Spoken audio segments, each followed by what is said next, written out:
Hello, my name is Nicole Elliott and I'm a technical analyst and private investor.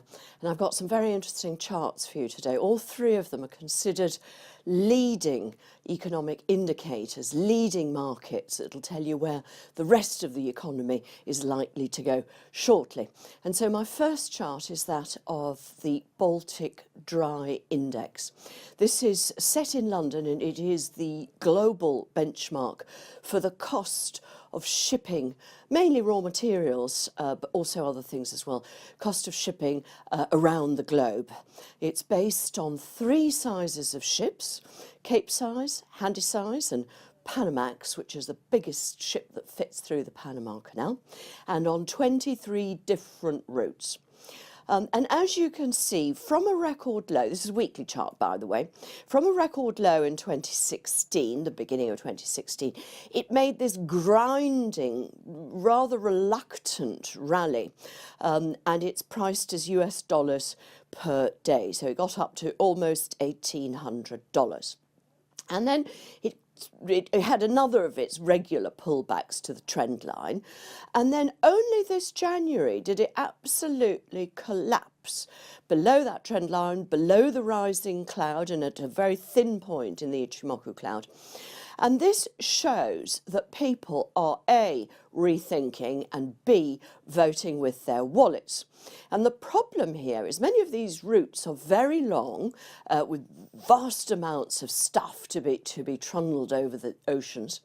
And it might take 6 weeks for them to arrive at the port of destination.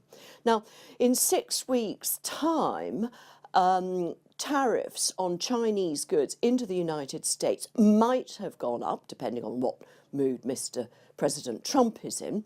And also, pretty much, we will hit Brexit, and we don't know anything about that. So what people are saying is, listen, there's just no point either exporting at all, exporting today, or, you know, the option would be to send it by aeroplane so that you make sure that it gets there before D-Day. And this is what's happening. We've got secular support at $500, but I think because bearish momentum at the moment is stronger than it's been in about 5 years, I think we're going to exceed that and go down to about the $350, $400 mark.